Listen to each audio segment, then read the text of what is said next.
Okay.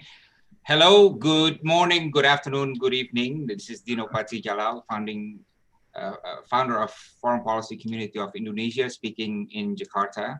And I want to welcome everybody who's watching this discussion today. And thank you for tuning in. And today we're going to have a wonderful discussion with panelists who are all beaming in from the United States, particularly Washington, D.C.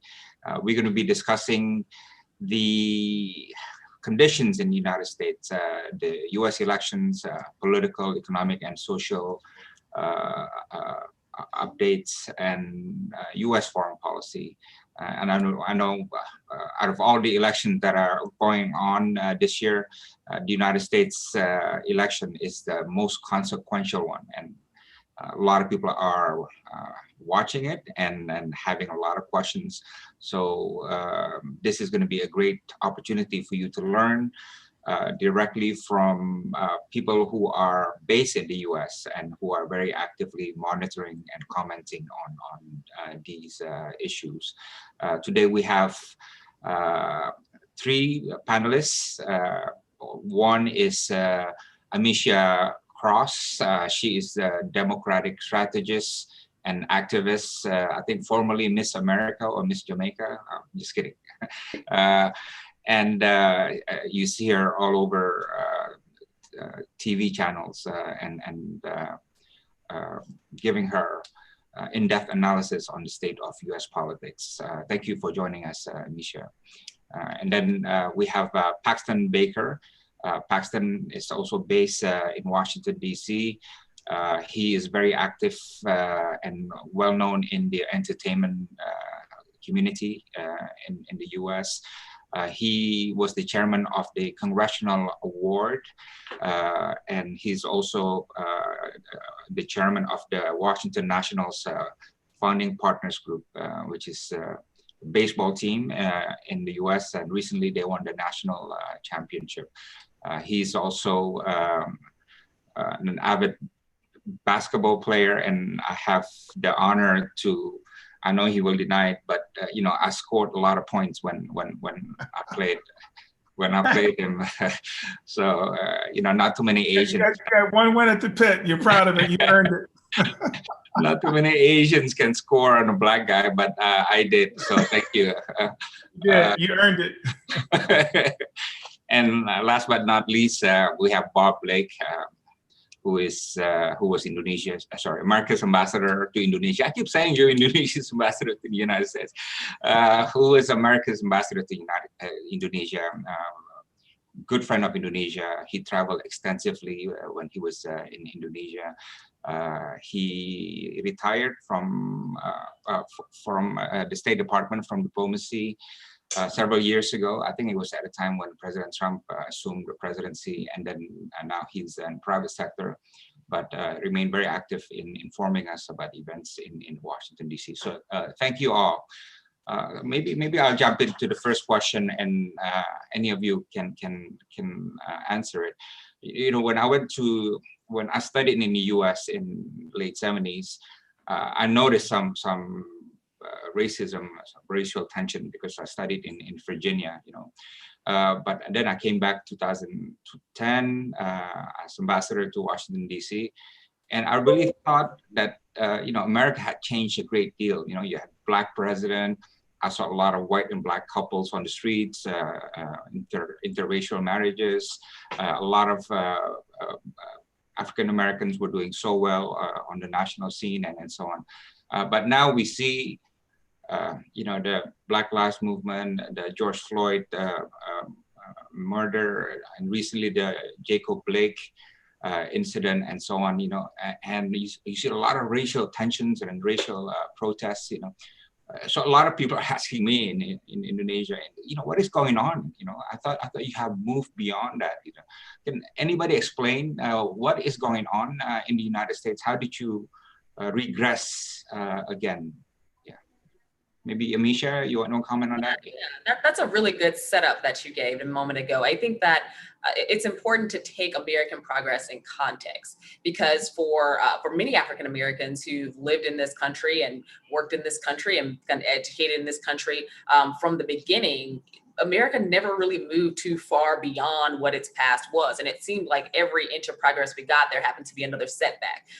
We're talking about a history of a people who were brought here enslaved and sold. We're talking about, the post-Reconstruction era in this country after slavery ended, a lot of the issues surrounding the jobs that we could hold versus the ones that we couldn't, separate but supposedly equal education, redlining, houses that we, were not able to live in certain communities. And I think that a lot of that continues to project even till today. What happened in America was there was somewhat of a lulling away of the idea that racism still existed after we elected Barack Obama. And I think that that was detrimental to America in many ways, just with that ideology. Racism doesn't go away because of how many African Americans get elected to positions. Quite frankly, in America today, we have more Black people in local elected positions than we've ever had throughout history. Of course, we've had our first Black president, but we still have Black people who are becoming hashtags on a regular basis due to police brutality and excessive use of force, due to the fact that Black lives simply throughout this country don't matter to people who happen to be in power. We're watching our schools fall apart, particularly those in urban areas across this country. We're watching people protest, and as much as the George Floyd protest got international attention, these protests have been going on throughout communities for over a decade now. I'm originally from Chicago, and I can tell you that since probably 2006, there have been protests on the streets of Chicago and several other communities of color and cities filled with people of color for a while now. And they've been arguing for the exact same things: police accountability, for access to resources, for, in my community, for instance, just for a simple grocery store, because it was a food desert and there wasn't any place to get fresh produce or fresh food. So when you're arguing for those things on a regular basis and you're watching your community continue to be dismantled and it seems like no one cares and no one hears you, it's not that surprising that at some point this is going to boil over into a level of turmoil and a level of angst that is built up over time. I think that that's what we're seeing right now. We're seeing a people who have consistently been downtrodden, not heard, had government ignore them, had people in power ignore them. And at this point, it is, when are our basic civil rights going to be met? What will it take for America to recognize us for the humanity that exists within us? And I think that that's one of the things we see on full display right now. Can I just add one thing on that, Dino? Go ahead, I agree with everything that was just said, but I think one of the things that's really outraged all Americans, and one of the reasons that you see now a lot of sports figures, for example, boycotting sports events, is that, American police officers just continue to shoot unarmed Black men. And Americans are just outraged by that, and outraged that the police officers just don't seem to get it, and they don't seem to be able to restrain themselves. And I think that has really proved to be a real lightning rod. And then on top of that, as these demonstrations have taken place, the president has really added fuel to the fire by deploying National Guards forces to, particularly to Democratic cities, often against the wishes of the Democratic leaders of those cities.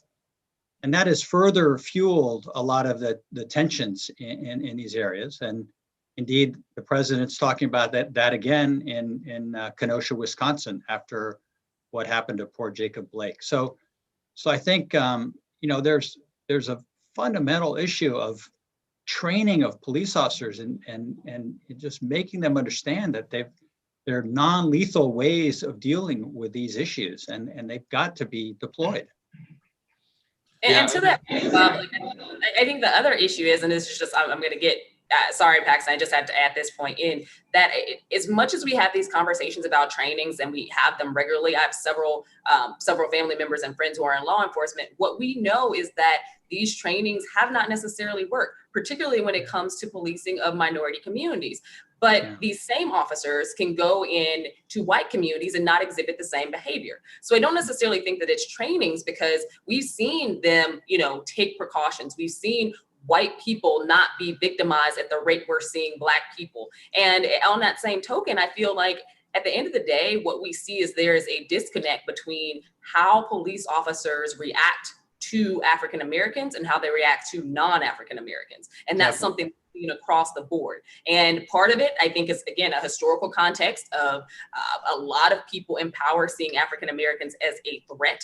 One of the first things you hear from police officers is that they felt they were afraid, or they felt that they were in danger, even when there's absolutely no weapon present. And I think that there's something to be said about the fact that this is a narrative that is used over and over again throughout history, even up to present day. And a lot of people actually take that to consideration and will try to victimize the officer who literally just murdered somebody, instead of actually looking at the fact that the person who was murdered is the victim. Right. Right. I'd like to add a couple things to it, and I echo the sentiment of both Bob and Amisha. I was born in Compton, California in 1960, and am very much old enough to remember a wide array of everything from segregated water fountains. My mother was from New Orleans, and took a trip across country with my grandmother in 1965 and saw segregated water fountains, and the Deep South, like literally in its I won't say in its heyday, but pretty close to it. And a lot of the things you mentioned voting rights a little bit earlier. So the Voting Rights Act is an act, and it's something that actually has to be renewed. And it was renewed under the second Bush administration. And it's not an amendment to the Constitution. It's an act that needs renewing. And that is like really fully giving African Americans the right to vote. So that's something to me that is not to be taken for granted, because one day you may have someone in the White House who chooses not to renew that act. So I was honored to have the opportunity to produce the 50th anniversary of the Voting Rights Act and the March from Selma to Montgomery. So those things are very, very poignant. The other piece is, in as much as Amisha made a lot of points about race relations and how we got to where we are here, there are still a lot of laws on the books. Many of them aren't reinforced, but there's a number of laws on the books in different states, not necessarily national laws, but laws in the states which just aren't enforced, but they're very segregationist laws, which still have yet to be changed. So that's a current and ongoing reality. When President Obama was elected, a lot of Americans who were extremely, very, very racially charged had to kind of like put it under the surface and almost kind of like hide some of their thinking away. However, under the current administration, with a lot of the verbiage that came in, a lot of the hyperbole around racial codes and racial words that were used, it began to allow that kind of thinking, that kind of mentality to come back to the surface again.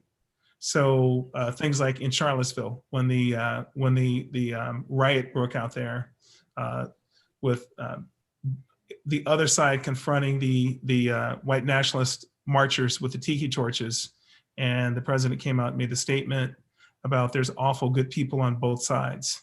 That immediately kind of blew up, and it's been pretty much a version of that nonstop since then.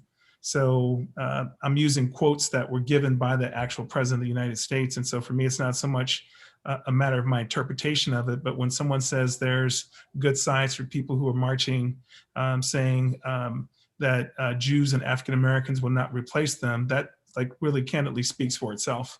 So, and it's been pretty much like going from there.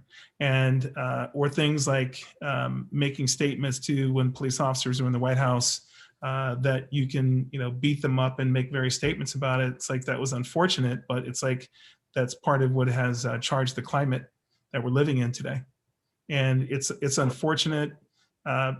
However, the Washington Post did a study of the amount of Black men shot by police since 2015, and it's been a pretty steady clip. This is not new. This has been going on for decades. However, what is new is the cell phones with the cameras on them, the ability to capture something and link it up in real time. That has been one of the biggest difference makers. But if you look, if you do a study, the Post went back to 2015, but over time, the amount of Black men shot by police officers has been pretty steady clip. And it's slowly kind of been trending up. It's not necessarily been going down. So a lot of these things that we're dealing with are just right under the surface. It's just right now, it's an easier thing for it to come to light. Yeah. Bob, you served many years as diplomat and ambassadors. I know one of the best selling point for American diplomats and ambassador is like America is the bastion of multiculturalism, multi-racial society, freedom of religion, and so on.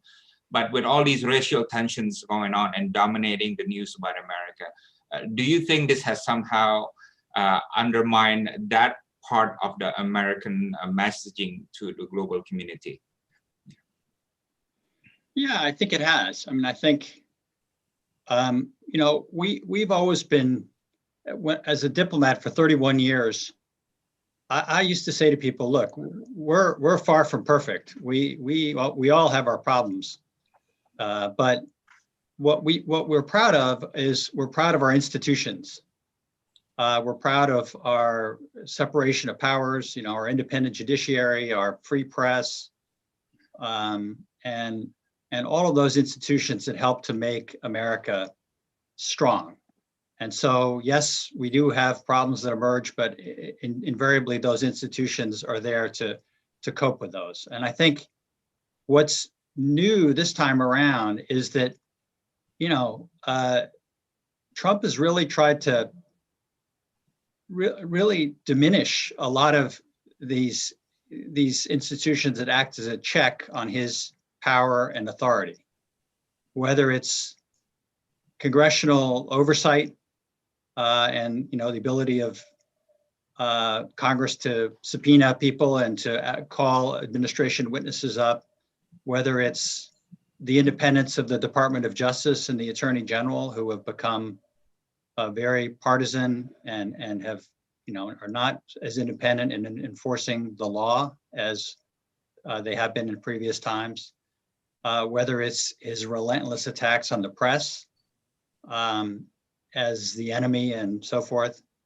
I think all those have really had an impact, and I think have diminished our standing. But I also think that these are not irreversible things. I think those institutions are still there, and a lot of it's just, you know, the personality of the president and some of the people around him. And if a new Biden administration comes in, that he would be able to restore the credibility of those institutions and again restore, you know, America's reputation as a strong democracy, and also, frankly, America's advocacy for democratic rights and religious freedom, and, you know, working against trafficking in persons and all of those important issues that we've always worked on, which frankly have taken a less important role under the Trump administration. So I do think there's been a rollback, but I don't think it's irreversible. Okay. Let me say to you a statement by an American friend in Jakarta. You know, I asked her, hey, you know, why are you staying in Jakarta? And she said that, well, I don't want to go back now to the US at the moment because the United States is not the same country I knew when I grew up there, you know, and I was kind of surprised that she said that. So I want to ask Amisha, and then if any the other two panelists want to comment, go ahead. Do you agree with that, her sentiment? If yes, why? If not, why? Is the US not the same country anymore today as it was years ago? Definitely not. I think that we're watching under the Trump administration, America become something that many people here don't recognize, not only in terms of moving away from democratic ideals and taking this major authoritarian slide, but also in the denial, the frontal denial of civil rights, and in the progress of our in the love for and the value of immigrants. We're watching a president who has outwardly castigated immigrants, who has labeled them as rapists, murderers, and all of these other criminal acts. And it's quite frankly extremely disparaging, but also problematic. We're watching a president who is fine with America being an isolationist nation and believes that we can go it on our own, meanwhile dismantling our relationships with allies that we've had for generations now. I think that we're watching an America where that beloved American dream seems like an American nightmare for a lot of people right now. And what many Americans hung our hats on about this idea of American exceptionalism, us being this high and mighty nation that is a leader for the rest of the world. We can't necessarily say that anymore because the person at the seat of power is someone who the rest of the world doesn't respect, is someone who Americans by and large don't respect, and someone who is not fit for the office that he holds. Mm-hmm. Okay. Paxton and Bob, you want to comment on that? Yeah. I have nothing to add. I agree with that. Yeah. Facts. Yeah, I think possibly at one point that was something probably very important to a lot of Americans to be viewed that way and seen that way, and maybe it still is now. It's not as fashionable now, for sure. I think at one point, like, it was really important for us, like, on the world picture.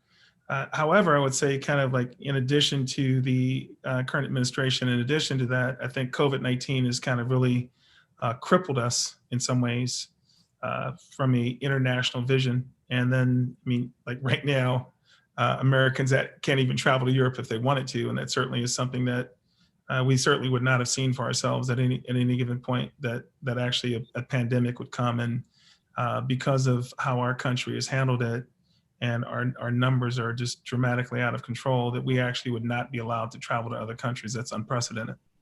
Okay. Let me make another statement and tell me if you agree or disagree. In 2016, US nationalism was expressed by voting for Trump. Some people felt nervous about globalization, about American competitiveness, America being taken advantage of, and so on, right? So the message of America first appealed to these people, and they voted for Trump. In 2020, the US nationalism will be expressed by voting against Trump. So is that true or false? What do you think? I'll jump on that one. So I think for a segment of the American population, I think that the segment of the American population that was overwhelmingly rattled by an African-American president with Barack Obama, that degree of nationalism for that segment of society was certainly rattled by it. And I think that potentially could be a very true statement, that for that component of American nationalism, that was their voice, was to vote the way they did, elect the person that they elected. However, I don't think that reflected the whole of the country. And from a popular perspective, that roughly 3 million Americans voted for Hillary Clinton. So when I say, like, it could be a true statement to some degree and not to the other degree, is that our country is a democracy, and you have the Electoral College, which is represented by the amount of electoral votes per state. So for a segment of the population, I think that very well might be a fair statement, but not for the overall country. And so for 2020, I don't know if I would say that would be necessarily true in 2020, in particular if the Democratic nominee, Joseph Biden, wins the election. I don't know if I would say that that's American nationalism again on the other side of it. Okay. Can I? It's a fair point. Could be. Let me take a different slice of that. I mean, I agree with everything Paxton just said, but I really don't think nationalism was the key issue in 2016. I think, Trump was elected for a variety of reasons. I mean, I think primarily a large number of voters, particularly in the middle of the country, felt ignored by Washington politicians and felt left behind by the growing economy. And I think that was particularly true of, blue collar white voters in swing states who had voted for Obama previously, but went to Trump. And it was true for independents as well, who voted for Obama previously and narrowly went for Trump in 2016. And I think another factor, Paxton mentioned Hillary. You know, Hillary was a polarizing figure. She had fairly high negative perceptions among, you know, large sections of the electorate, and that were much, or negatives were much higher than Obama's, for example, and also much higher than Joe Biden's. So I think this election is going to be quite different. I think, first of all, Joe Biden has a greater appeal for a lot of these blue collar white voters, and so he has a greater chance of winning some of them back. And I also think, you know, Trump this time, he can't run as an outsider. He has to. He's been a president for 4 years.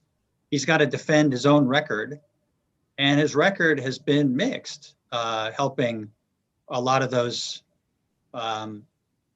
left behind voters that he had pledged to help. So I think it's a little bit harder this time around, and the polls show that. With the exception of his kind of narrow base, independents, for example, now have all swung towards Biden, and likewise, voters in the suburbs, who are very, very important swing voters, particularly the women in the suburbs, have swung towards the Democrats in 2018 in the midterm elections, and now seem to be trending towards Biden in 2020. So Trump's got a much tougher task, and I'm not sure that nationalism is that much of a defining issue. Mm-hmm. Okay. Next statement. America will economically rebound no matter who is president, or America will only rebound depending on which one is elected president, Trump or Biden. Yeah. Anyone want to comment on that? It's definitely going to be which one. I mean, America right now, and this is in this COVID world, but even pre-COVID, but because of the situation we happen to be in right now, where we're literally purging jobs on a daily basis, states don't have they had financial infrastructure issues before COVID-19, but this has pushed a lot of them even further back. We're talking about entire industries that have virtually been annihilated. We have to have a president who has a plan moving forward on how to restructure the economy, how to get America moving again, and how to get America working again. I think that part of that is going to be a plan that retools and retrains people into some of our higher demand jobs, particularly those that are of the skilled trades. We also have to make sure that we are not in a situation like what we saw when manufacturing jobs went abroad. There are several things that President Trump sold as a false bill of goods in 2016 that just did not play out and wouldn't have played out whether COVID hit or not, like telling coal workers that he was going to bring coal jobs back. It's just never going to happen. I think that we need a president who has a vision, but also one who has a plan that is actionable and can work with individuals at all skill levels and bring forward opportunity for them.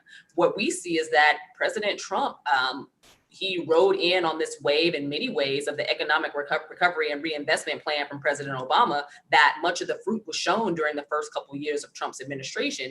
Beyond that, what President Trump did was talk a good game about people being employed and there being a high level of employment, but the majority of that was in the gig economy. We're talking your Uber jobs, we're talking other low wage jobs. These are jobs that were never meant to be full-time jobs. They don't pay benefits. They don't take care of people who need health care.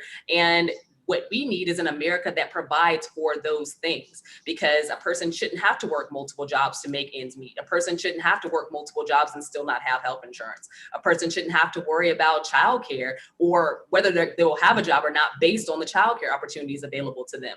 We need to reach an America where all of those issues become front and center and are taken care of. And Donald Trump has shown he's just not the person to meet that. So I definitely think that it matters who you choose when it comes to whether or not America's going to get back on track economically. Do you see? Can I add something to that? Please, yeah, please.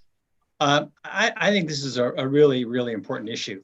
You know, Trump tries to portray himself as the defender of the common man and you know, the blue collar workers. But in fact, if you look at his policies, they have overwhelmingly benefited the top 1 or 2% of America. And, you know, his most famous initiative was the largest tax cut in history that he always talks about. But that was a tax cut that really favored business and wealthy Americans, people with incomes above $75,000, and it really didn't benefit ordinary Americans at all. And Trump now talks a lot about, every single day he talks about how the stock market is reaching record levels. Well, most of the middle class doesn't have money or that much money in the stock market. It's mostly the rich that are benefiting from that. Most of the middle America invested in their homes, and the values of their homes are not necessarily growing at the same rate as the stock market. So, I think what we're seeing, bottom line, is that inequality is continuing to grow, as Amisha alluded. The jobs are going to the gig economy and things like that. But the promised revival of manufacturing and so forth really hasn't materialized as Trump promised. And I think it's going to be incumbent on Biden to really lay that out. And I think you're starting to see that now. There was an interesting op-ed that was published in the New York Times a few days ago by Stephen Ratner, where he was the guy that sort of led the very successful bailout of the auto industry in 2009 and helped put the auto industry back on their feet. And he sort of systematically went through all of the pledges that Trump had made when he was elected, and how he very few of those have actually been met on the economic front. Do you see Biden going to the left, more towards the left, given the extraordinary economic stress that the United States is having, especially on the unemployment? Yeah. And will that broaden Biden's appeal to the voters? Yeah. Amisha, maybe? Yeah. Yeah, I think we're at a point where Biden is going to have to become sort of FDR-like, in the sense that there is going to have to be a strong overhaul of many of our systems to get the economic engine going. And that's not something that that I think is necessarily socialist, as we hear from conservatives, Trump supporters, as well as run-of-the-mill conservatives. That is something that has to be done to ensure that America is the vital country that we once were. There is no other way around it. I do think that Biden is very intuitive when it comes to his Build Back Better plan. He's looking towards green energy jobs. He's looking towards building for a lot of these middle income jobs, specifically jobs that require less than a 2-year degree to get, partially because there's full recognition that student loan debt is the next big bubble we're going to have in this country, but also because the skilled trades are still available and still require people that aren't necessarily going down that route. So I think that we're going to see more investment in community colleges and training centers and things like that to get people into those jobs. But we're also going to see a large scale investment in a lot of our communities across the country, because quite frankly, without that level of infrastructure development from the top down, we're not going to be able to see progress. The states can't do it alone. Cities can't do it alone. The states were having long held problems long before COVID-19 hit, and right now being left at their own devices to make things happen without very much federal support, even though President Trump says that it's Democrat cities basically begging to cover up some of the fiscal issues they've had over time. What we know is that Republican states have the exact same problems and have also requested funding from the president, not just from COVID-19, but also because they've been purging jobs for a while. And I think that there's going to have to be a federal overhaul for us to ever see anything that looks like America getting back to work again. Mm-hmm. Actually, Dina, I'd like to weigh in on that one and also add a little bit of a tag to the last question with regards to who's elected. I'd like to think that the institutions of the country itself that have endured for hundreds of years would be able to withstand pretty much whoever is reelected or elected or reelected president of the United States. So I think our institutions have held up pretty good up until now. They certainly have been challenged in the last 3 years, but overall they've held up pretty well. As far as the Democratic presidents, I think that it's been pretty much proven over time that if you can kind of have a centrist approach in that regard, certainly President Obama had a lot of that in his platform. If you have a centrist approach, not too far to the left or the right, if you can kind of balance things out, that certainly gives you a bigger opportunity across the broad swath of the electorate. Right now, with the amount of protests that have been happening, certainly the left has a pretty much louder voice, but with the left having a louder voice, kind of blending in with the racial strife, or being the voice sometimes of the racial strife, that the administration is painting that in such a negative light, and also adding fear to it, which is unfortunate. That it almost pushes you right to the middle, and I don't necessarily think that's a bad path. Okay. Could I add something on that too, Dino? Please. I watched the Democratic National Convention last week, really every hour of it. I thought it was really quite fascinating. And one of the impressions that I came away with was what a big tent Biden had managed to create. And you had people from all wings of the party, including progressives like Bernie Sanders, who were speaking quite vehemently in favor of Joe Biden. And I think that that's a credit to him that he's been able to bring them in, and he hasn't been able to maybe necessarily answer all of their demands, but I think he's made a lot of progress on things like climate change and healthcare and education and jobs and all of these things that really, really matter to progressives. And so there's been clearly quite a lot of backroom negotiating, and I think he deserves some credit, because Trump is trying to portray Biden as a radical left politician, which is simply not true. He's been a centrist all his life, and he's managed to more or less preserve that centrist position, as Paxton said, but also while bringing in a lot of these progressives. He's not going to satisfy everybody, but I think he's managed to maintain that centrist position. So I don't think that the voters are really going to buy this argument that he's this radical leftist. Mm-hmm. What about those who would say that Biden is Obama 2.0? Is that wrong or right? Or well, he's older than President Obama. He's significantly 20 some years older than President Obama, somewhere thereabouts. So I don't think that somebody from a whole different era of time, white, a whole different era of time, had a long, when he was in the Senate and some of the things that he's being criticized for right now. I mean, President Obama was a very young man when all that was happening. I think it's impossible for Joe Biden to be Obama 2.0. As to whether or not the people who are around him, that's a different issue. But I think from just a cultural vantage point of view and a wide array of other sectors or matters as well, it's impossible for him to be Obama 2.0. Mm-hmm. Okay. In my opinion. I think that, Obama was one of those once in a generation type candidates. Last time we saw someone who was able to not only have that infectious energy, but also this call to action that made people stop, listen, no matter what side of the aisle you were on, and take note, and to move people who weren't necessarily even engaged or involved in politics before. That was John Kennedy. So I think that it's a hard thing to compare him to even his vice president. And we don't compare JFK to Johnson because you just can't. It's a very hard thing to do when you have these once in a generation type candidate to become president who ascend to something greater than themselves, who leave behind such an indelible mark on our country's history. I think it's unfair to even compare the two in that sense. Okay. What will happen to Biden's lead now? He's got almost double digit, right? Most polls that I saw, he had a huge lead over Trump. But in previous elections, we saw large leads narrow down to much smaller leads. And I think this happened also with Hillary, if I'm not mistaken.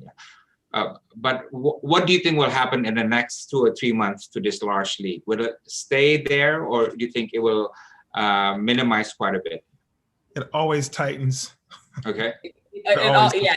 and Biden has to do the work. So at the end of the day, there is a certain voter who believes this is a referendum on Donald Trump. There are a lot of people who are just frustrated with his leadership, particularly in the wake of COVID-19, with the death toll, with the continued infection rates, with him saying that it was a hoax for months and not really believing in mask mandates and pushing faulty drugs that had not been tested or drugs that had been tested and were complete failures. So there's a lot there that people are quite frankly frustrated about. But this is going to be a race that is won within the margins. Every single vote will count.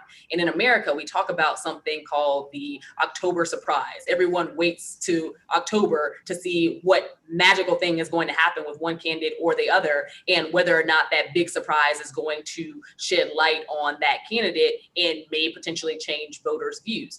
One of the other things we have to be attentive for here in this country is that in America, people typically, if you're not someone who is an extreme partisan, meaning that you always vote along party lines in every election, we have a lot of younger people and a lot of people who vote episodically. And those individuals typically don't make their decisions until later on or very close to the election itself. So I think this is going to come down to the wire in terms of both candidates having to really do that work to showcase what is going to be, what this next 4 years would look like when they get in. Having had to describe elections to foreign audiences for a long time now, I'm looking for three things that will really, I think, determine a lot. One is what kind of progress we make on dealing with the COVID situation. And I think so far, the signs are all bad. I mean, Trump continues to just be in denial about it and is trying to talk about it. It's interesting, during the whole Republican National Convention, they're talking about it in the past tense, even though it remains a huge issue in the United States, in many, many states. So, and I think there's a real risk of a resurgence of cases and a second wave of cases, and potentially a conflation with the fall flu season. So what happens on that, I think, will be very, very important. And so far, I think the trends are negative for Trump. Another will be the economy. His advisors are all saying in the RNC that there's going to be a V-shaped recovery, and they're proudly projecting that there's going to be a 20% bump in the second half of this year. Almost all professional economists disagree with that.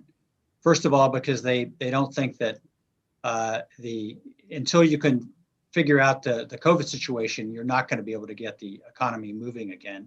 Secondly, because many parts of the economy really are going to take a long time to recover. I mean, the retail sector has really been savaged by this, and of course, transportation and many sectors. So the recovery is not going to be as quick as the Republicans would like to think it's going to be. And so I think if we come down to late October, early November, and we're still in the situation we are now, it's going to be very, very difficult for Trump to win. And then the last thing will be turnout. As Amisha noted, I mean, if the Democrats can get a high turnout among young people, among minorities, among the suburban voters and the independents, they're probably going to win. And likewise, Trump is really banking on getting higher turnout from a lot of these people who didn't necessarily vote in particularly in rural areas, working class voters who didn't vote in 2016, and he's hoping that they will come out this time. So it's a little bit hard to call that, and of course both sides will be working their phone banks very avidly in the last couple of weeks and months of this campaign to make sure that turnout is high. And of course, there's been this huge debate about mail-in ballots. But as we were talking before the program, even though Trump continues to try to denigrate mail-in balloting, his own team is doing everything possible to encourage people to vote by mail. Mm. I grew up with friends, American friends who are Republicans. And last time I talked to them, they said that they like Biden, but they're worried about law and order issues in the United States. And that factor might lead them to re-vote for Trump again. These are not hard Republicans; these are soft Republicans. I'm just wondering, do you think that law and order will be an effective political call for Trump? It has the potential to be. The frustrating thing about the law and order messaging is that it lacks real substance. What we know in America is that violent crime has gone down precipitously over the past 2 decades. The majority of our crimes are petty crimes where nobody is actually injured or hurt at all. However, it doesn't fit Donald Trump's narrative to actually use facts. What he is doing is castigating those who are protesting for their civil rights and civil liberties in the streets. And he is issuing, and I think that it was spoken about earlier, basically running over the heads of state when we're talking about the governors, when we're talking about the mayors of different areas, and basically sending in these federal groups, these federal troops to who have by and large created their own levels of chaos. Yes, there were some areas where we saw looting, but it wasn't nearly on the level that I would say should have risen to any level of federal attention. What President Trump saw was that his poll numbers were in the toilet, so to speak. So he designed a campaign and a lot of rhetoric around fear tactics that have previously worked throughout this country. What we know in America is that when you can scare white suburban women, particularly when you can scare this particular group, you can win. And I think that because we have seemingly seen this time and time again, the Republican Party used it when we're talking about the war on drugs. They used it to expand the prison industrial complex. They've used it time after time when people of color are being mistreated by police. This is just another time in which President Trump is leaning on the past to create the future that he wants. Mm-hmm. Okay. Paxton, you want to comment or? Okay. Yeah. Well, for me, that comes back to fear, and I would kind of echo Amisha's sentiment that fear has proven to be effective continually for various elections, not just in the presidency, but various elections on the mayoral level or the governor level as well. I think it's been refined to a degree that we've never seen it before currently. So it certainly, and to some degree, it was there in the first election, or 2016 election as well. So it's there, it's being used as a tactic, and I would imagine that the parties that be have studied it from a polling perspective, because a lot of things that are done, some of it is done by the gut, but the other part of it is through extensive polling. And I certainly think with some of the statements that I've heard recently about, well, if you take suburban women, I've done something for you. I've made it overwhelmingly difficult that low-income housing has not been put into your neighborhoods, and therefore I've locked down the white female suburban vote because of those types of statements. One would think that a smart person would use polling to find out, is that a touch point? And if so, then let me drop some of these bombs in here to frighten people. Yeah. I've seen some very preliminary polling about this, and it doesn't appear that this is really having an impact on the views of independents and suburban voters. They just don't buy it. They see that Trump is trying to use this issue, and that he's not really sincere in trying to solve it. I mean, if he was really trying to make a difference, he'd be talking about convening, meetings at the White House and dialogues and so forth, and trying to, bring people together. And instead, he just continues to pursue his sort of divisive rhetoric. And again, this sort of very hardline law and order message. But behind it, there's really no substance to it. And I think people see through that. The base is always going to be strong in Trump's favor, but that's not enough to elect him. He needs to widen his electorate to get elected. And I don't think that this law and order message is necessarily going to be the issue that he can ride to victory. Yeah. Right. Bob, my point is not just the law and order, but it's also the component of fear, of using fear. And to me, fear is the law and order part, is to say, if this happens, I'm going to stop it harder than my opponent would. I'm going to do a better job of keeping these things in order, of keeping these things in check than my opponent would. And so for me, it's fear. And Not he's that also law and order is a cover for fear. He's also running on this defund the police mantra that Joe Biden has never actually supported or proclaimed as his own. And I think that it's very interesting that Trump has using this as something to say that, you know, this Democratic ticket of Biden Harris is going to be one that takes funding away from police and make sure communities less safe. Meanwhile, running commercials where a woman is calling 911 because she was just attacked, but no one's there to respond because, you know, Biden and Harris have already defunded the police. We know from conversations with a lot of the progressives and people on the street who are actually protesting that Joe Biden said months ago that he was not a proponent of any type of defund the police movement. What he happens to be a proponent of is making sure that police are trained better, making sure that there's police accountability, making sure that police aren't involved in things they don't necessarily need to be involved in, where you can send in mental health support, send in mental health supports. It doesn't make sense to send in an officer who is not trained in anything mental health related for someone who is suicidal, for someone who has addiction issues. There are other medical professionals, literal medical professionals, who should be called in those moments instead of utilizing what we have been, which is police officers, for things that policemen are quite frankly not trained to do anyway. Okay, Right. But in the event that President Trump gets reelected, how do you think that Trump 2020 will be different than President Trump 2016? In what ways, Dino? That's a very broad question. Be a little more specific. And how different of a president he will be in the second term? Will he be wiser? Will he be? Yeah. Yeah.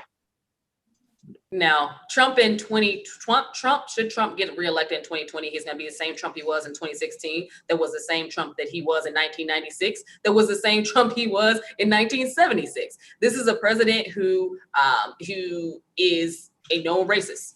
And we're talking about policy-wise. He creates policy that is discriminatory against various groups of people, not only Blacks, but also we've seen his anti-immigrant stances and anti-immigrant policies, especially those that are also, you know, disrupting our current asylum laws. We see a president who has no problem with making children who are already in poverty even more hungry by cutting food stamp benefits. We've seen a president who has no problem with saying that he is a criminal justice reformist, but also advocating for the death penalty, also advocating for and being fine with people still being thrown into jails and prisons who are not guilty of the crimes of which they were actually convicted of.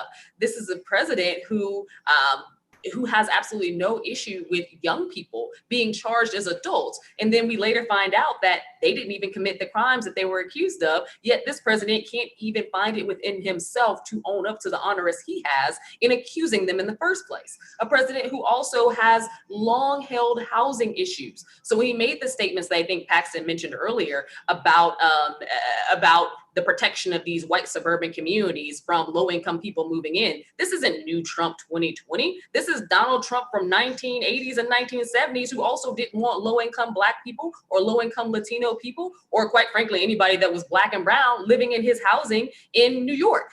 The president, Donald Trump, is the same as the civilian Donald Trump, and he will always be that way.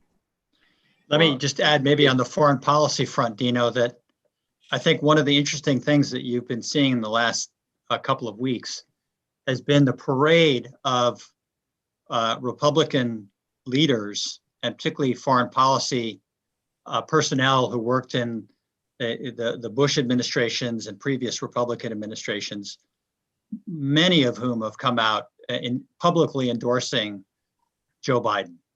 And again, it just reflects widespread concern about the damage that Trump's foreign policy has done to America's standing in the world. And, you know, again, even wider concern that if that continues, we could really be facing a much deeper and long-lasting impact that will be much more difficult to recover from, particularly when you look at issues like climate change and, you know, democracy and things like that, where we earnestly need to turn the ship around. So I think that's quite a telling statistic that today, for example, I think something like 100 supporters of John McCain announced that they would be voting for Joe Biden.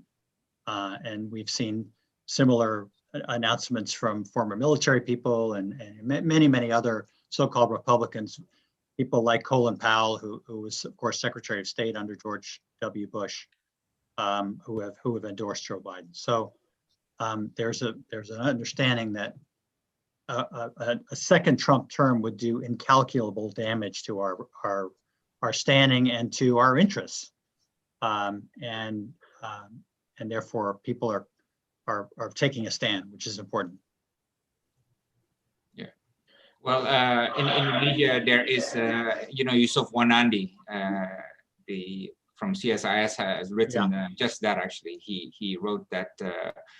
If Trump wins another 4 years, that would be very damaging to America and also to the rest of the world. Right? Yeah.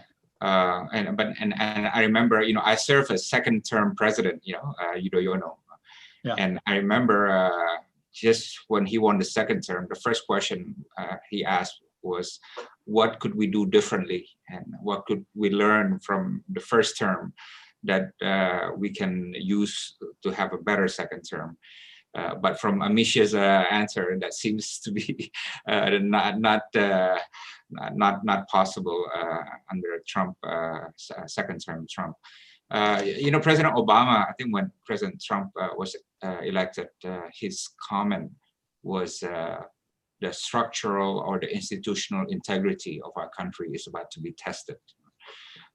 So I just want to know your comments. What is the score on that in the last 4 years? How has American institutions' resilience been, been performing under President Trump? Anyone want to take on? I think I answered that a little bit earlier when I talked about Trump's effort. Trump at heart is a very authoritarian leader, and he's done his best to try to diminish the institutions that act as a check and balance on his authority. And if he's reelected, he'll continue those efforts. And those are having an impact. I mean, I think, for example, people that work in the media often feel very much at risk, and sometimes some of the hardcore Trump supporters know where they are and they where they live and their families and so forth, and they feel very much threatened sometimes. And I think that those kind of trends are dangerous and would probably would just be magnified in a second term. Likewise, we've seen his efforts on one of the things I didn't mention before. In all of our departments, one of the most important institutions that serves the sort of accountability functions are what they call the inspectors general, and these are independent people who can be fired by the president, but they act as to look for fraud and mismanagement and corruption. And many of them have investigated, for example, Mike Pompeo at the State Department and other the leaders of the secretaries of other departments. And the Trump administration has engaged in an unprecedented effort to fire many of these inspectors general or to reduce their authority in some way. And I think that's caused a great deal of concern, and again has diminished the accountability of Trump appointees to these very senior, very, very important positions. So I think there is a very, very real concern that there would be, that our institutions would continue to decline, and that it would be harder to restore them in 2024 and beyond. Mm-hmm. I would add in, Dino, that I think overall that many of them have been tested, and certainly the fairness of them, that there's been unprecedented action taken. So, for example, even as fundamental as accepting the nomination from the White House tonight. Like, that has never been done before, or a sitting cabinet secretary speaking at a convention, like things that are kind of unprecedented. I think that many of the institutions have been sorely tested, some of them scarred. To me, one of the, and I wholly concur with Bob as it relates to the inspector generals, that the amount of them that have been fired has been probably a little bit unprecedented again as well. That's a word that's used like almost daily on the news, unprecedented. One of the bright spots for me has been the independence of the Supreme Court, and Justice John Roberts, to me, has been amazing, from things like writing letters defending justices. It's been clear that there's been a lot of people who were nominated for justices that even the Senate has turned some of them down just because they were overwhelmingly underqualified. And many of them having never served before in any capacity as far as being a judge. Like, I should not be nominated for a judge. I have no legal background, et cetera, et cetera. So some of the people, much like me, that shouldn't be nominated, were nominated. And the Senate actually rose up, despite it being a Republican Senate and a Republican president, saying, no, like some of these are just too far gone. But Justice Roberts has been, the amount of independence from him has been just beautifully surprising. And even some of the nominees under the current administration have voted against some of the policies that they've seen or some of the cases that they've seen coming from the court. So I think the court, to me, has been kind of one of the surprising and surprising spots with regards to some of the decisions that have come out recently by way of moderation and fairness. And I hope it continues to be that way. I think I would agree with both Paxton and Bob here. One of the institutions that has not lived up to its goals has been the Justice Department, though, where we've seen Bill Barr basically become a lackey for President Trump. And we've watched time after time the judges that he's appointed and the judges that he's worked with at the district level also be people who are not only just partisan, but people who have a higher level of respect for Donald Trump and what Donald Trump wants than they do the actual law. So we're seeing a great diminishment, I think, from President Trump, specifically related to some of our institutions of checks and balances. He continually disrespects Congress, not only for its role, but also the fact that it also serves as a check. This is a president who wants all power invested in himself. That's why he calls the media fake news if they're not projecting a message that he actually approves of himself. He doesn't like to be investigated. He doesn't like to be questioned. I think that we've entered an era in American society where authoritarianism is real, and it's something that we're facing every day. And the diminishment of trust and faith in the press is one of the first steps. And beyond that, there's diminishment in trust and faith of American institutions that exist outside of the Oval Office. And that's also something that he's worked very strategically to do. Yeah, well, I was very, in one of our recent webinars, an American professor, John Delury, who was teaching at a Korean university, he said that America used to be champion of democracies, and now America is a sick man of democracies. And, I was quite sad to hear that. I grew up in America and so on and so on. Before we take questions from the audience, I want to ask a question about China. China is big in Indonesia, big in Asia, and has a rising power and so on.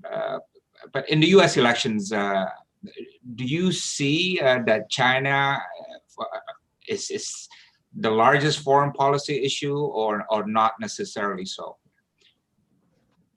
Let me take a crack at that. I think, first of all, I think your viewers should understand that foreign policy as a whole is virtually a non-issue in the campaign. It hardly ever comes up, and except among kind of the sort of Washington insiders inside the Beltway crowd, but outside in the rest of America, foreign policy just hasn't been that big an issue. Likewise, I think China, both candidates are careful to portray themselves as being tough on China, because they don't want it to they don't want to be accused of being soft on China. So I think it's going to be hard for Trump to portray Joe Biden as soft on China. But I think there are differences in how in terms of how they would deal with China. I mean, I think the main difference would be that Joe Biden would work with our allies and with particularly with countries like Japan and South Korea and the EU to press China to change its behavior on a lot of the things that we all find objectionable, things like intellectual property theft and some of its human rights abuses and things like that. And I think the other thing that Biden would do that really has been missing in the Trump agenda is that he would try to, instead of just always criticizing what China is doing and what Huawei and others are doing, he would actually try to ramp up U.S. investment so that we can compete with those companies. So he has made some very detailed plans to invest more in advanced technologies like AI and quantum computing and 5G to make America a stronger competitor, not just with China, but with everybody else. And then I think unlike Trump, Joe Biden would look for ways to work with China. So for example, he understands that America needs to be more of a leader on the big global threats like climate change and things like that. And he also understands that China is the largest emitter of greenhouse gases in the world.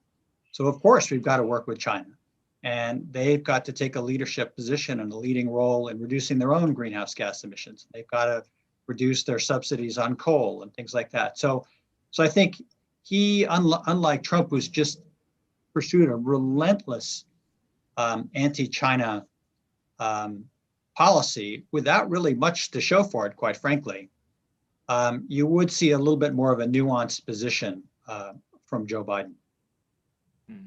Okay. Anyone else want to comment on that? Sure. Well, I think short of unfortunately calling the COVID-19 crisis and pandemic and flu or whatever the other adjectives you want to add to it, dubbing it the Chinese flu, which is clearly a very racist statement, and you really can't interpret that much any other way. That injecting that into the loop of it to kind of once again throw people's brains off the factor of what actually is really going on behind that, and poking names and things like that, invoking that on a regular basis. That's like one of the components that's kind of come into it. Unfortunately, like using names and calling people names and calling races of people's names, which is overwhelmingly unfortunate and certainly beneath the dignity of that office, which should not be injected at any point along the way. That's very unfortunate. What has been the factor for the elections that we've been dealing with, post the 2016 election, has been the Russia more so than China. Outside of that, it's not been a lot, and not been a lot. It's not been a factor. I would wholly agree with Bob that that's like it's not. I think Americans by and large, we're certainly not thinking about whether or not whose policy on China has been would be a factor in the day-to-day election, but it's been injected into it. And then you have the statements, of course, in the past. The famous one from 2016 was Russia, if you're listening, and then at one point it was China, if you're listening. So I think that my hope is that Americans would be smarter than that. Yeah, I would agree with both Robert and Paxton here. Americans, by and large, foreign policy isn't the top ticker mark. It is kitchen table topics around personal economics. It's not necessarily and healthcare more than it is anything that happens outside of the United States or those types of relationships, unless there is ongoing strife and a potential war involved. The last time we saw Americans really care at the polls when it came to international politics was in the war with Iraq and Afghanistan, And we saw those upticks then. Outside of that, I think that President Trump is trying to throw something at the wall and see what sticks. When it comes to China's policy specifically, this is a president who calls himself the negotiator in chief. The art of the deal has yet to come back from China with anything that remotely looks like a deal, and has gotten played every time he's tried to have a conversation. Other than that, we've also seen, those sanctions, him trying to wave the big stick, and that policy procedure just not work in his favor. I think with a potential President Joe Biden, we would see policy with China that is a lot more intuitive, one that is not aggressive, one that is more collaborative, and one that also takes into consideration the unity we need across the region in order to make an economically sustainable situation for everyone involved. Mm. And then one last thing that I would kind of say the tail of it would be, I've been reading as far as Russia and China, most of the polls kind of would lead that the thinking is that China would probably prefer Joe Biden and Russia would prefer Donald Trump again. From everything I've read, at least, I'll put it that way. Okay, that's interesting.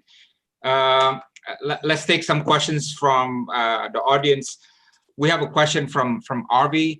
With Kamala Harris as Vice President nominee, what value does she add or detract from the campaign, the Biden campaign? Misha, you want to grab that one first? As several things. First and foremost, she bridges communities, but she's also someone who she's a great debater. She is very thoughtful. She is quick on her feet.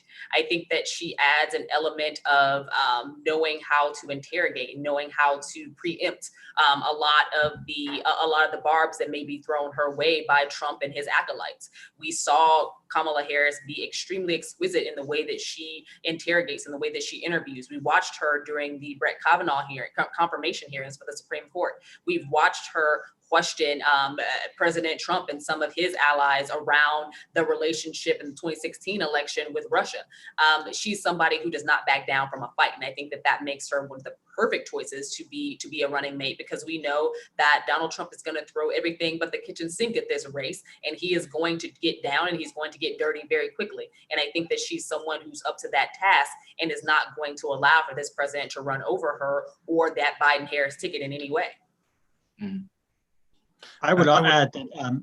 Go ahead. Sorry, Bob, you go. I would add that I think there are two things that she also brings. That one is her tremendous background, as an Indian American, but also as a Caribbean American.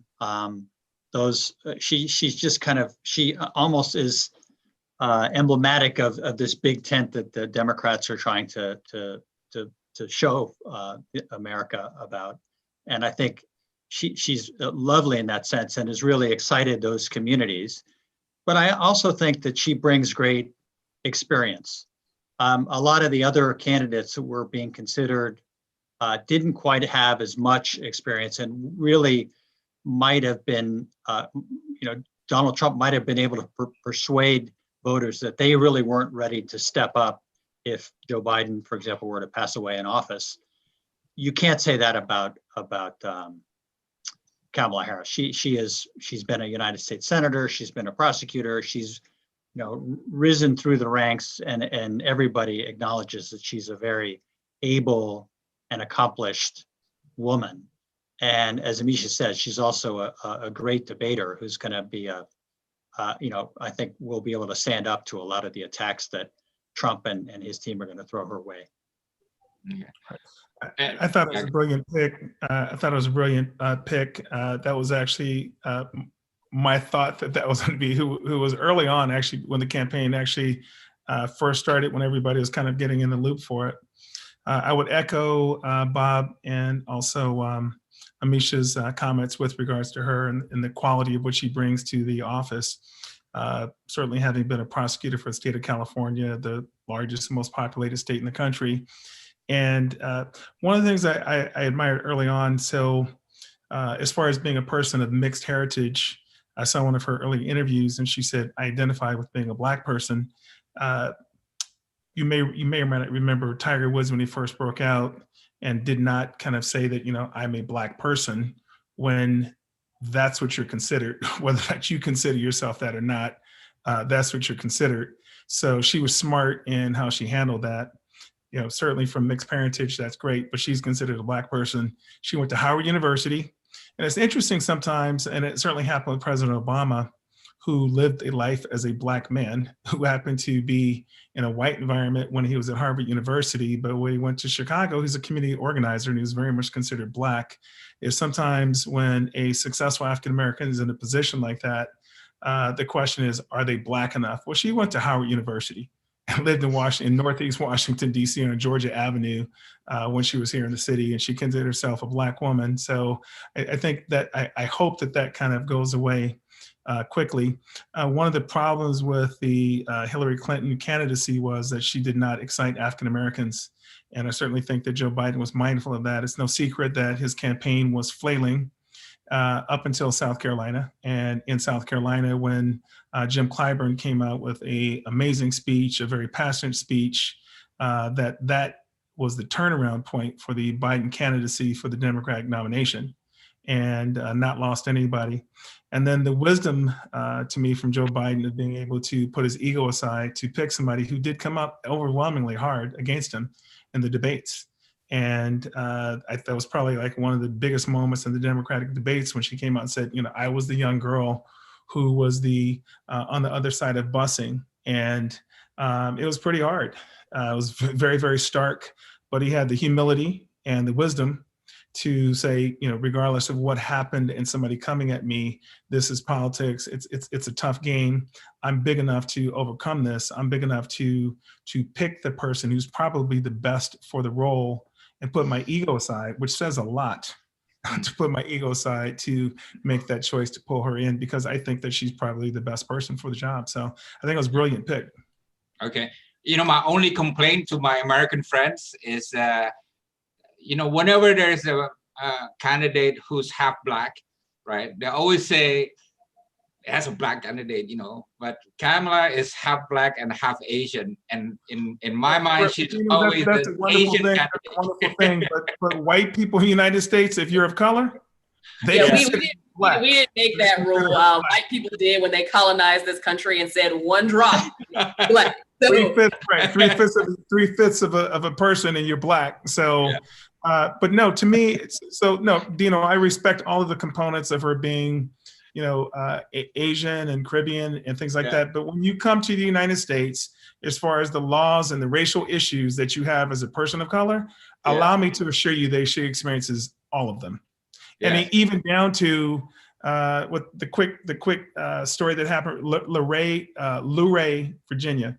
Yeah. They call it the Luray Caverns. You may or may not remember when you were here. It's about roughly an hour and a half, maybe almost 2-hour drive from here. They have beautiful underground caves and caverns. The mayor of that city came out and said that Joe Biden picked Aunt Jemima as his candidate. And there were so many racial slurs thrown against that woman, that sister, on the other side of Joe Biden making that pick. Allow me to assure you that white people think she's Black. I mean, that's a fact. Yeah. So she, you know, from her end, she's like, yo, I'm identifying with this. And that's the reality of it. There's nothing wrong with being Black. There's nothing negative about being Black, other than the reality for those people who think that of you simply because of the color of your skin, that you're less of a person. And that is that's part of what's coming out right now from the current climate that we're living in. And that's part of the reality of what's coming out, why we are being killed so disproportionately higher. In Montgomery County, where I live, we're 19% of the population, 55% of the traffic stops. And it's a very affluent county. You remember it quite well from your time here in Washington, D.C., Dino. Yeah, so it's like, and out of the traffic stops in our county, about 8.5 of the traffic stops, of 10 traffic stops, 8.5 of them is either a African-American or a Latino person. And that's like overwhelmingly wretched, but it's the reality, not just of Montgomery County, but of a lot of counties across the United States of America. Overwhelmingly so, we're always the minority part of the population, first to be stopped, and a wide array of other issues that we deal with. And so that sister has lived that in her life because of the color of her skin. And now to separate that out and say, well, she's something else. Well, if a person of color a police officer pulls you over or sees you to pull and thinks about pulling you over, they're not thinking, oh, wow, that person's half mixed. They're half Asian, they're half Latino. Like, no, you're a person of color, and that's part of what's being held against you. And that's part of right now what the racial tension is all about in this country, is people of color being sick and tired of it and wanting it to end. That's why you had the NBA games postponed last night, because of the athletes in Orlando, Florida, being sick and tired of it and saying, what else can we do? There's a march tomorrow here in Washington, D.C., organized by Al Sharpton, Reverend Sharpton. And it's about, I think the title of it is something to the effect of "Get your foot off of our neck." Yeah. So yes, Kamala Harris deals with that every day, just like we do. Mm-hmm. Okay. Anyone else? Let me take probably the last question, one or two questions from Ali Fritwan. Why George Floyd Justice in Policing Act failed to pass on the Senate floor? Is it because President Trump is unwilling to mobilize GOP? Would it be a leverage if he has passed the bill for his re-election bid? Anybody want to comment on that?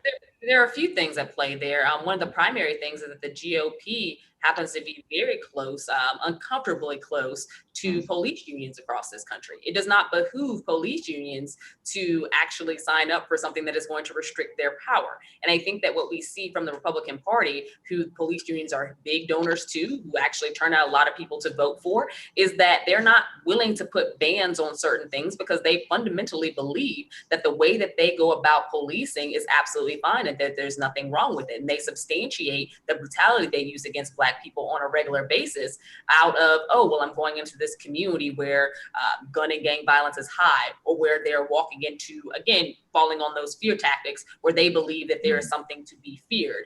And we're seeing those police unions and the presidents of those police unions speak out loudly and proudly in very racist tones across this country about why they don't believe in these reforms and how these reforms would actually reduce their authority and make communities a lot more dangerous, as well as putting police themselves in danger. And I think that those are arguments that they've used over and over again while senselessly killing African-American men and women who are unarmed. But, you know, the Republican Party doesn't really care about that. Neither does Donald Trump. But this is bigger than Donald Trump. The issue with the police unions and the Republican Party has coincided with each other, and they've been in bed with each other for decades now. This isn't anything that's new to or novel to the Trump administration. So once that piece of legislation got to the Senate, we pretty much knew that it was going to fail. Progress isn't something that the Mitch McConnell-led Senate is actually interested in doing anyway. But when it comes to police and police brutality, they just don't see it as a priority or a real issue that is affecting Americans. In many cases, they can substantiate a Black life being lost. And I think that's one of the biggest problems that we have in this country. So Bob, you want to add to it? Bob, you go first. No, Go ahead. Okay. Well, I think there's a famous statement that's been said over time about power conceding nothing without demand. And I don't think that the issues that we're facing from a racist perspective, the George Floyd bill or otherwise, is any different than that. And in as much as many people are critical of the protesters who were protesting on a continual basis, my daughters, and in particular my youngest daughter, every day, I'd say at least 2-3 times a week, she's out for a different protest. And as a family, we're all overwhelmingly proud of her for the amount of work that she's put in over the course of the summer in protesting a wide array of different issues, one of which certainly, of course, is racial disparity. It was not surprising to me, unfortunately, that did not pass. And I think that's part of why now, from a vigilant perspective, the marches have lasted longer than they ever have before. Congressman John Lewis, who was a great figure for the whole country and someone I knew for about 30 plus years, one of the things that gave him, and then Harry Belafonte, who's my adopted pop, such joy for them has been the worldwide spread, from when George Floyd was killed, from Auckland, New Zealand, to Sydney, Australia, to Paris, to London, to Rome, to Jakarta, to pretty much the whole of the world, almost came out on behalf of Black people saying, Black Americans of saying like enough is enough, and a shame on you, America, for continuing to let this happen. And then since that's happened, you've seen there's been a number of other unfolding of people who were killed before, killed before, and it just never really came to light. To people who have been killed since George Floyd was murdered in front of everybody. I think just the brutality, though, of seeing someone just rocking their knee on someone's neck, the inhumanity of that just pretty much shocked the world, and that's part of what our country kind of like sanctioned, almost, if you will. So there's a lot of work to go. I am a proud American. I've traveled the whole of the world. I think it's a blessing to be from this country. I can't say that literally after having traveled the whole of the world, I'd want to be from any place else other than being from here. And I am as passionate and love this country as much as anybody else who's ever been born here. Despite all of the racial disparities that exist, despite the problems that we have in this country, maybe for this period of time, one of the questions that you asked a little bit earlier as far as like how we're viewed in the world. So it's been tainted and tarnished, there's no question. Certainly over the past 3 years, the dignity that we had as a country has been compromised in a wide array of different ways. And one of them certainly is the racial disparity that we're living through. But I have hope for this country. I have hope for the country. I have hope for the institutions that to me go beyond anyone who's been in the White House or any particular phase of time. And it's the hope and promise of America to me, which gives this country such capacity for greatness. And in my life, I have Republican and Democratic friends. Earlier, you said that you mentioned in the introduction for me that I was the chairman of U.S. Congress's Charity. No, I still am. And I've served in that role since 2007. And it's been one of the greatest blessings for me and brings out something that's important to me is volunteerism. And Congress's Charity, which is the whole of the U.S. Congress's charity, it's totally nonpartisan. It's both sides of the aisle, Democrats and Republicans, and the few independents that are in the House that kind of come together with something that everybody believes in the Congress on both the Senate and the congressional side, and that's America's children and America's youth. And their award is a volunteer. All of the board and everybody else that was there, and even setting it up, they put the institution in place in 1979, but it's a volunteer, and it's funds raised from the American public, both from individuals and corporations. Congress didn't fund it. And they put the challenge for the board together to actually go out and raise money for something for all of America's youth. And so I have deep hope for our country, love being an American, and have overwhelmingly hope. And the aspirations for what our founding fathers put together it's like nothing short of amazing from an aspirational point of view. And so we hold these truths to be self-evident. That's my hope as we move into the days ahead, during the election and after the election, regardless of who wins the election. I still think that the founding principles of the country will stand and endure, whoever was in the office, regardless of what damage may or may not be done, that the promise of this country will truly hold sway. I agree. America is a country that always bounced back, right? Whether it's the Civil War, the Great Depression, World War II, the Civil Rights, the financial crisis. So, that's what's great about America, that capability to just recover and become better. Reinvent ourselves. Yeah. So I don't have a slightest doubt that that's what will happen. But maybe for Bob. The question from Noto, this is relevant for the foreign policy students. What would be the most unpleasant legacies of Trump if Biden gets elected that he will have to deal with in terms of foreign policy? I think the main task is just going to be to restore our credibility with our alliance partners, and just reinvigorate those partnerships so that we can all work together on the big threats of the day, be it climate change or the huge refugee problems that the world is facing, or, terrorism, of course, cyber challenges of all kinds. And if we can, and I think we can do that. And I think Joe Biden is uniquely suited to that because he brings 50 years of experience and knows many of these leaders personally and has tremendous credibility with them. So I think that he's uniquely suited to this task. And as has been said, more often than not, he's a very decent man. He cares about people, and he's somebody who really wants to, again, restore American leadership and American credibility. So I think he's very much the right man for this difficult task at this difficult time. And I want to say that I completely agree with what Paxton just said, and he said it so well. The other thing that I think really is one of our kind of secret sauces in America is our diversity. We are able to continually reinvent ourselves, as Dino said. And one of the reasons for that is that we are continuously bringing in new people from around the world who bring in new ideas and new ways of thinking.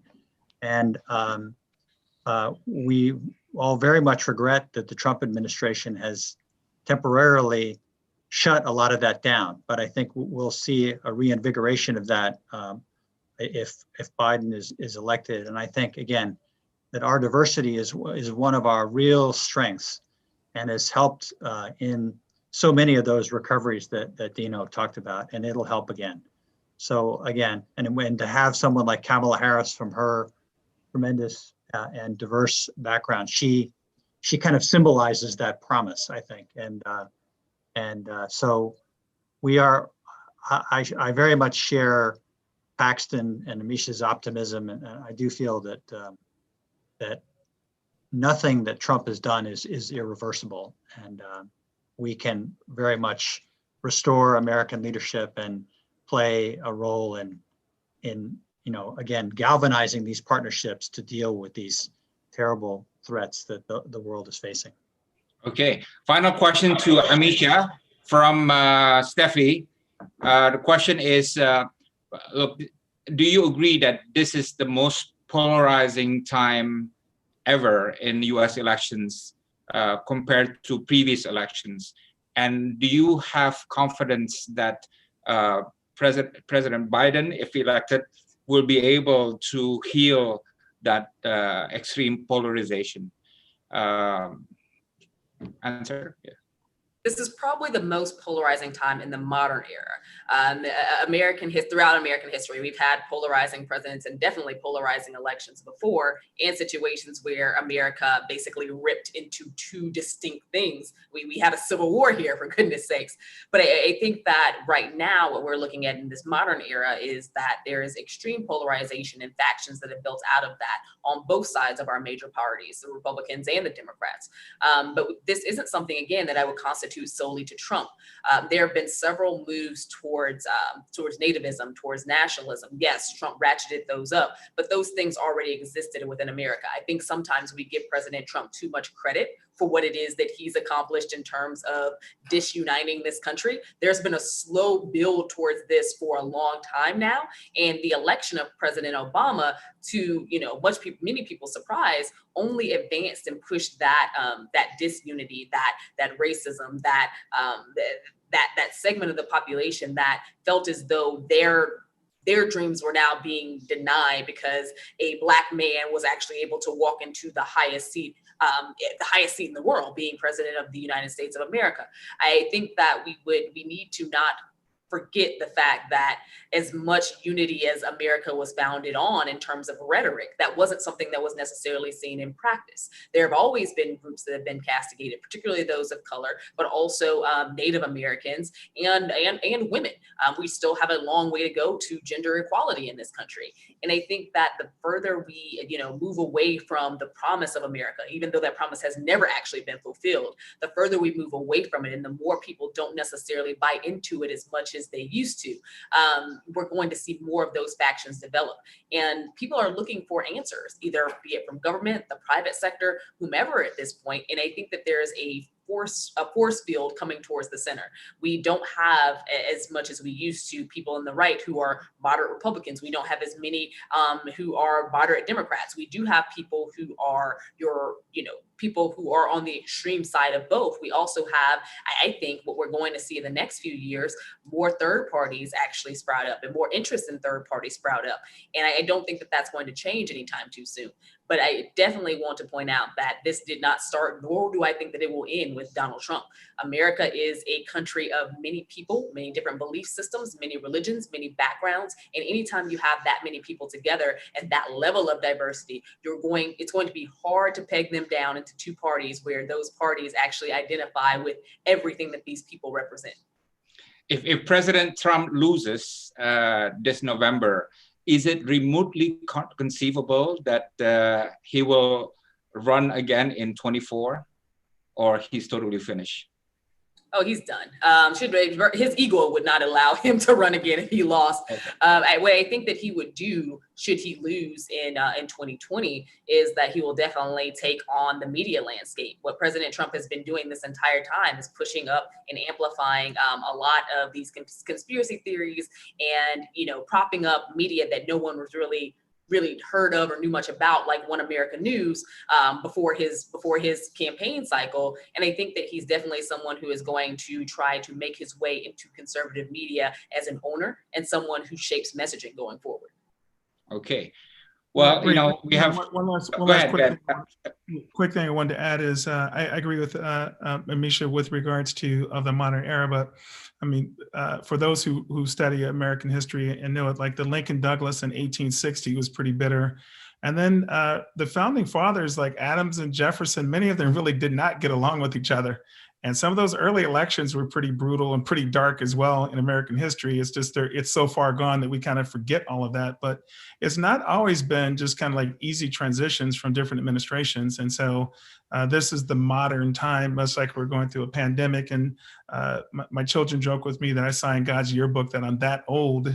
But like I tell them, no, we've never gone through this before. This isn't something like in my memory that we've gone through a pandemic before and the whole country shut down. So, but there have been bitter debates with regards to presidential elections in the past. And so that's why I said like my hope for the institutions themselves, that as a country, we can overcome it. But I mean, we've gone through bumps and bruises before in elections with like dramatic changes and shifts. So okay. My hope is that we'll get through this one too. Thank you.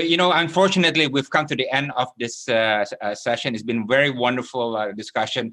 But I do want to ask one personal question to Paxton, and this is on the record for public consumption.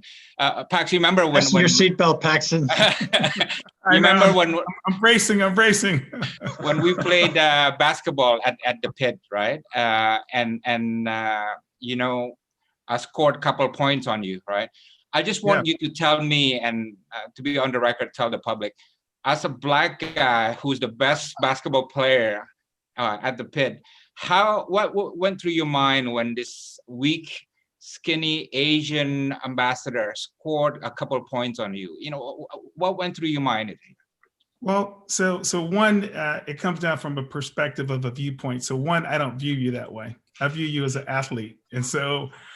No, we have a really active game here. It's called the pit. It's a 3-on-3. It's very tough. We make very few calls. If it doesn't affect your shot, you don't get the call. No blocking, no charging. That soft stuff that's going on in the NBA right now. It's a very tough, somewhat brutal game. So Dino, when you won, I was actually so very proud of you because you beat me for a game, right? So my record this summer is 30, 34, and 6. I can tell you who beat me for each of the 6 games. I hate losing more than I like winning. Mm-hmm. So I was so very proud of you that you earned your victory. And to me, you can take that to your grave because you earned it. And I was really, really proud of you because when you won, you actually beat me personally. Like it was 3-on-3, but you actually scored 3 or 4. It wasn't 2. You scored about 3 or 4 points and you earned it. And you took that home with you. I was so proud of you that because I would not have given it to you. So you earned it the old-fashioned way. You're too polite. You should be. We need a little more trash talk out of you. Winning those games, let me give it to you. I was proud of you for winning. Very, very proud of you for winning. So I didn't view you as a skinny Asian guy or something. It wasn't 2 points, by the way. You had about 4 points that game and 2 more on drives. So you earned it. Okay. I love you. I'm very, very proud of you for taking that game and winning it. And you took it back home to your country with pride and you earned it. Okay, thank you very much. And I still Yes, have sir. those in slow motion images in my head until You've today. just increased Dino's stature tremendously inside I Indonesia. know, he earned it. Man, we have pro basketball players that play here, like pro players that play all over the world that play here. And Dino, you earned it, man, taking nothing away from you. All right, good. All right, guys. Well, look, I'm really thankful for your comments. I think a lot of our viewers learned a lot from your insights, and I hope all of you will go to Indonesia one day. Bobby, you return, and Paxton, you've been to Java Jazz, and Amisha, you got to see Bali, right?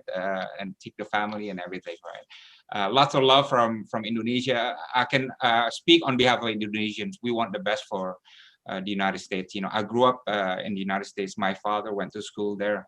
America always been kind to my father. You know, the real America that I know is, you know, Bob, you know, Paxton, you know, open, of course, Amisha, open, friendly, warm, you know, pluralistic, down to earth, humble. You know, that's the America that I've always known. So I hope that America will always be the America that I've admired. I wish you all the best for your elections. The whole world is praying for the success of the elections, and hopefully the best candidate will win. And you know, personally, I like Joe Biden, and you know, I've made up my mind on that, and you know, I hope he wins, not just for the sake of America, but for the sake of the world, right? But that is a decision for Americans. We respect that. Yeah. Thank you very much. Just give a big hand to everybody and to all our viewers. Thank you. Thank you. You know, hi to all my friends in Indonesia. I love the country. As you know, I've been there multiple times. So love the people of Indonesia. Look forward to coming back to visit again. And thank you so much for hosting us. Amisha and Bob, so nice to meet you. Hope to interface with you at some point in the future. Dino, love you and wish you all the best. Thank you. Thank you. All right. Bye. Bye, guys. Bye, guys. Thank you.